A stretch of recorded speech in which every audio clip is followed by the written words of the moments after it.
The giant ran after them. All the years of tag playing and tree climbing the girls had done in their papa's orchard helped them now. They ran like deer, and just in time they came to a narrow swinging rope bridge suspended over a deep, deep gully. Out they went on it, clinging like monkeys. The giant was too big for the bridge to hold him, and he knew it. He growled and shouted, but as the O'Malley sisters reached the other side, they knew that they were safe. Exhausted, they fell upon the mossy bank and slept soundly the rest of the night. When Molly awoke the next morning, she discovered that a horse was almost standing on her hand. The rider, a very handsome prince, was smiling down at them. He fell in love with Penelope immediately and brought them all home to the castle to meet his father, the king. At dinner that evening, the king said, "Those are beautiful necklaces. I must say they look very much like the ones stolen from me many years ago. Where did you get them?" Molly O'Malley spoke up right away. "From the giant." "Aha, I knew it.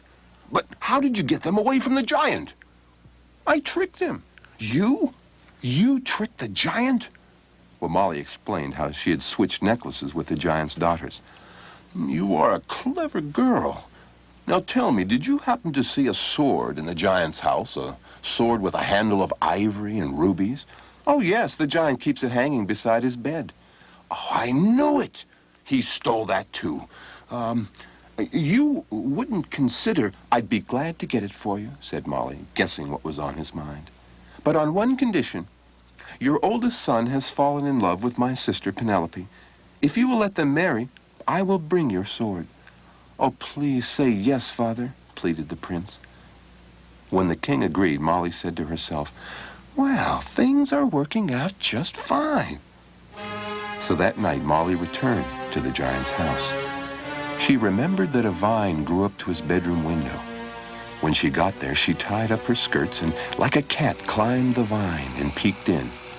The sword was there as she remembered it, and the giant was asleep. Molly crept in and grabbed the sword, but it rattled as she took it from the wall, and the giant awoke. Well, throwing the sword down before her, down the vine she went, half climbing, half falling, and not daring to look back. She ran straight for the swinging bridge.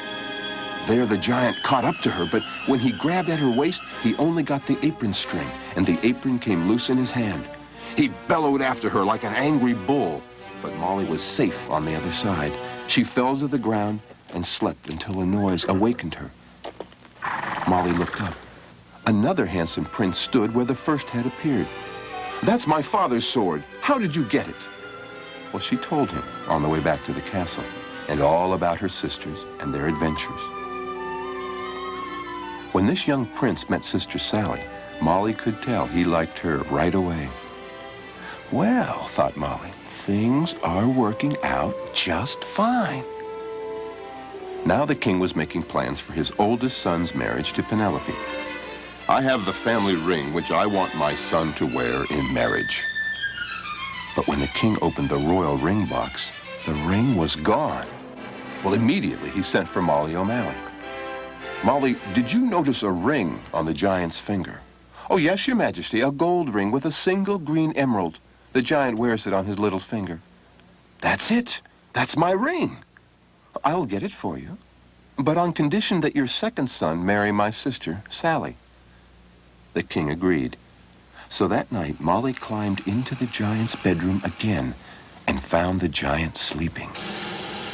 Very gently, she began tugging at the ring, but it stuck. She had to yank, and as it finally popped off, the giant woke up. Molly scrambled down the vine and got to the swing bridge just as the giant grabbed her foot. Oh, luckily, her shoe came off in his hand. As she clambered across the bridge, he threw his club after her. It missed her and fell into the deep gully. When she reached the safety of the other side, she heard, "Beware, Molly O'Malley. I have your apron and your shoe. Next time, I shall have you." Molly was too tired to be frightened. She put the ring in her pocket and lay down to sleep. She awoke with a start the next morning. A big, wet tongue was licking her face, and a boy appeared shouting, "Scamp, you bad dog! There you are! Come here, Scamp!" Then he saw Molly and said, "What are you doing in my father's forest?" "I," said Molly proudly, "I am doing the work of your father." Now the king was preparing for the marriage of his second son to Sally. Bring the royal purse. In it are 12 lucky gold pieces to start a happy marriage. But again, another treasure was found missing. Again, Molly was brought to the king. "Molly, did you see a small red purse in the giant's house?" "No, but I'll bet he has it." What would you want from me if I should ask you to get the purse?" "Your Majesty, you have become like a father to me and my sisters. I would do this because I love you." The king smiled. "You are quite a girl, Molly O'Malley. You bring me my royal purse, and in the meantime, maybe you will think of something more you would like." So Molly O'Malley went to the giant's house again. This time, because she had to search, it had to be in daylight.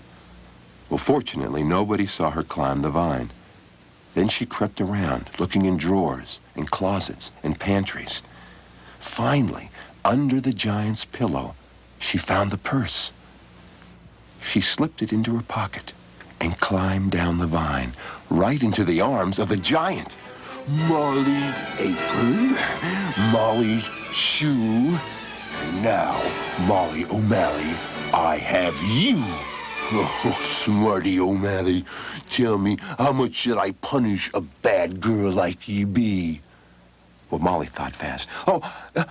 "I'd put me in a sack. I'd beat me with your club." Oh, fine thought, very fine. He put her in a sack and hung the sack from a rafter in the kitchen. Oh, drat! I lost me club in the gully. I gotta go out and cut me another. "Oh, better get one of your daughters to watch me while you're gone so I don't escape," said Molly. Oh, boy, you think of everything. You're smart, you are. And the giant called in his oldest and meanest daughter to look after the bag. I'll be back to beat you black and blue, and a bit dead, too. He gloated as he left. As soon as he was gone, Molly began singing, ever so softly, over and over. "Oh, if only you could see what I see." What is it? Said the daughter. "I'm not telling." You better tell. "Oh, no, it's mine. It's all mine." It is not, it's not. Then Molly felt the bag being lowered. The giant's daughter ordered, Get out of there so I can see. "I have to hang you up for the magic to work." So hang me up, stupid. So Molly did. Then she ran all the way back to the castle.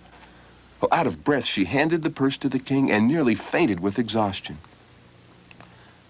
The king himself caught her and eased her into a chair beside his throne.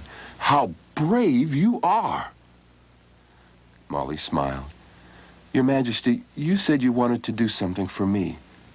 Well, not far from the edge of your kingdom, there is a large family of good but poor people.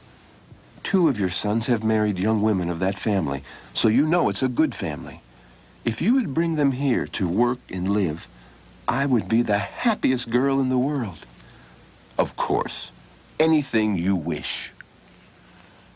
So the O'Malley family all came to work and live at the castle. Later, Molly married the youngest prince, and things were finer still. And in case you were worried about the giant's ugliest daughter, although the giant beat the bag for a month and a day, she didn't feel a thing.